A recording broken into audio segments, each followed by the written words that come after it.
ত্রিপুরা সীমান্ত দিয়ে সংগঠিতভাবে দেশে অস্ত্র ও মাদক ঢোকাচ্ছে আওয়ামী লীগের একটি সিন্ডিকেট। তাদের লক্ষ্য ঢাকা চট্টগ্রাম মহাসড়ককে কেন্দ্র করে বড় ধরনের নাশকতা তৈরি।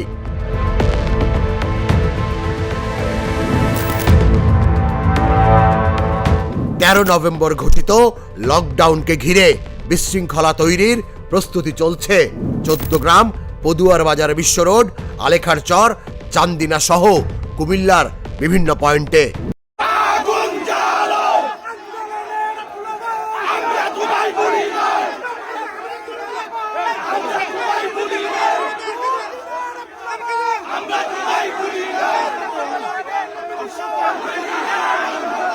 অবশেষে তাহলে ঘোষণা দিয়ে তাণ্ডব শুরু করেই দিল আওয়ামী লীগ। 13 নভেম্বর শেখ হাসিনার রায়ের তারিখ ঘিরে ঘোষিত লকডাউন সফল করতে আওয়ামী লীগের পক্ষ থেকে মুহুর্মুহু আহ্বান জানানো হচ্ছে সামাজিক যোগাযোগ মাধ্যমে। প্রিয় সহযোদ্ধা বৃন্দ, মিছিলের কিছু জরুরি সিক্রেট বিষয় আপনাদের সাথে শেয়ার করছি। আন্দোলনের রাস্তায় নামার আগে অবশ্যই মাথায় হেলমেট রাখুন। দর্শক, নতুন আরেকটি ভিডিওতে আপনাদেরকে স্বাগতম। ভিডিওর শুরুতে বিশেষ কিছু অংশ দেখেছেন, সেই অংশ বিশেষ দেখে আশা করি বুঝতে পেরেছেন আজকের কোন বিষয়টা আপনাদের সামনে তুলে ধরছি। ধৈর্য সহকারে একে একে সম্পূর্ণ ভিডিওটি দেখে আপনাদের মতামত কমেন্ট সেকশনে জানিয়ে দিবেন। চ্যানেলে নতুন হলে সাবস্ক্রাইব করে সাথেই থাকবেন। সাবস্ক্রাইব করলে পরবর্তী সকল আপডেট নিউজ প্রতি মুহূর্তে আপনার কাছে চলে যাবে। তো চলুন দর্শক, বিস্তারিত ভিডিওটি সরাসরি স্ক্রিনে দেখে আসি।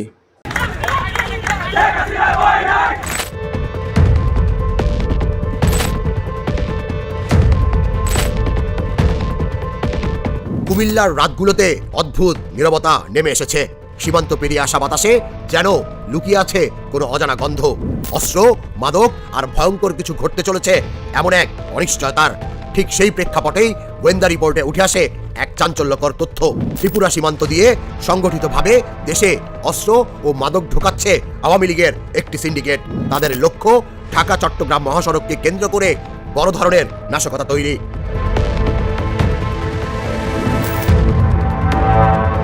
13 নভেম্বর ঘোষিত লকডাউনকে ঘিরে বিশৃঙ্খলা তৈরির প্রস্তুতি চলছে চৌদ্দগ্রাম, পদুয়ার বাজার বিশ্ব রোড, আলেখার চর, চান্দিনা সহ কুমিল্লার বিভিন্ন পয়েন্টে।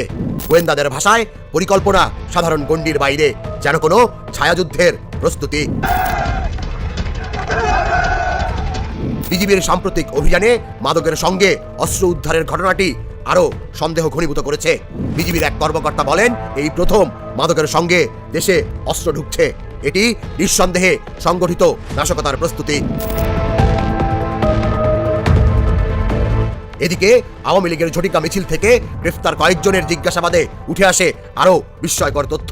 গেল 6 মাসে অন্তত 10 বার মহাসড়কে ছোট ছোট মিছিল করিয়ে পরিস্থিতি পর্যবেক্ষণ করছে কার্যক্রম নিষিদ্ধ দলটির একটি নেটওয়ার্ক। যারা নেতৃত্ব দিচ্ছেন তাদের অনেকেই এখনো ধরাছোঁয়ার বাইরে। স্থানীয়রা জানান, ফ্যাসিস্ট সরকারের পতনের পর আওয়ামী লীগ ঘনিষ্ঠ শত শত ক্যাডার ত্রিপুরার ভেতরে বাঙালি বাড়িগুলোতে আশ্রয় নিয়েছেন। কেউ ভিসা ফুরিয়ে অবৈধ অবস্থানে, কেউ আবার অনলাইনে অন্তর্বর্তী সরকারের বিরুদ্ধে অপপ্রচার চালাতে সক্রিয়।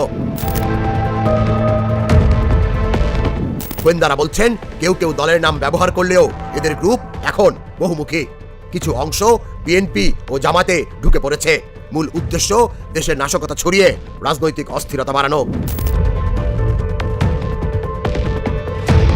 এদিকে কুমিল্লা থেকে শুরু করে দাউদকান্দি, বুড়িচং, চান্দিনা পুরো মহাসড়ক জুড়ে আইন শৃঙ্খলা বাহিনী সতর্ক অবস্থায় রয়েছে।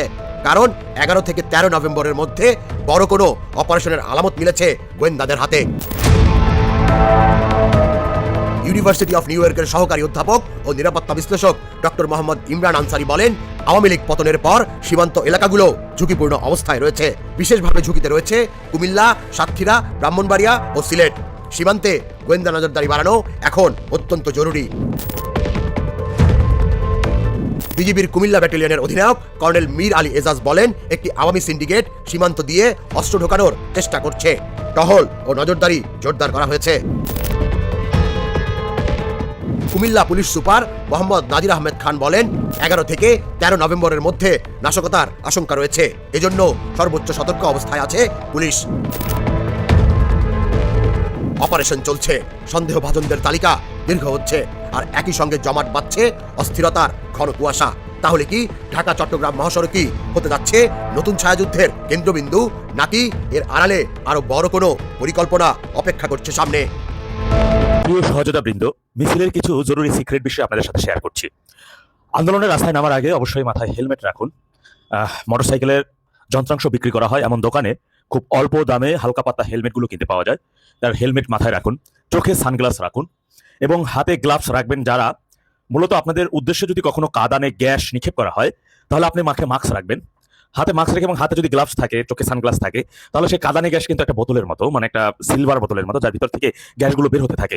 গ্যাসগুলো মারার পরবর্তী সময় ওটা যেদিকে বাতাস সেদিকেই উড়ে যাবে, মানে ধোঁয়াগুলো। এই ধোঁয়াগুলো চোখে মুখে লাগলে প্রচুর পরিমাণে জ্বলে। তো এরপরে কি করবেন, যদি যেদিকে বাতাসটা, আপনি বাতাসের বিপরীতে এসে ওই বোতলটা যদি আপনার হাতে গ্লাভস মুখে মাস্ক থাকে, তাহলে খুব একটা সমস্যা হয় না। আপনি ধরে ওটাকে আবার পুলিশের দিকে ছুঁড়ে মারতে পারেন, তাহলে পুলিশকেও আক্রান্ত হবে কাঁদানে গ্যাসে। আরেকটা জিনিস, যদি কাঁদানে গ্যাস মুখে খুব ভাবে লেগেও যায়, তাহলে কিন্তু যদি পকেটে একটা লাইটার রাখতে পারেন, যে লাইটার দিয়ে এই মুখে যদি আপনি আগুনের তাপ নেন, তাহলে কিন্তু সেই কাঁদানে গ্যাসের যে অ্যাকশনটা, সেই মানে রিয়াকশনটা, সেটা অনেকটাই কমে যায় এবং সে জ্বলাটা বন্ধ হয়ে যায়।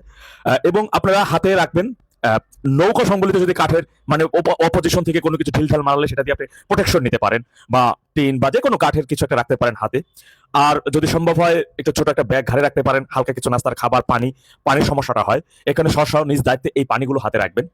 মনে রাখবেন, প্রতিপক্ষ কিন্তু আপনাকে সর্বোচ্চ রকমের ঘায়েল করার চেষ্টা করবে, তারা সব দিক থেকে। সুতরাং সেইগুলো মাথায় রেখে আপনাকেও প্রতিপক্ষকে আঘাত হেনে তাকে পরাস্ত করতে হবে।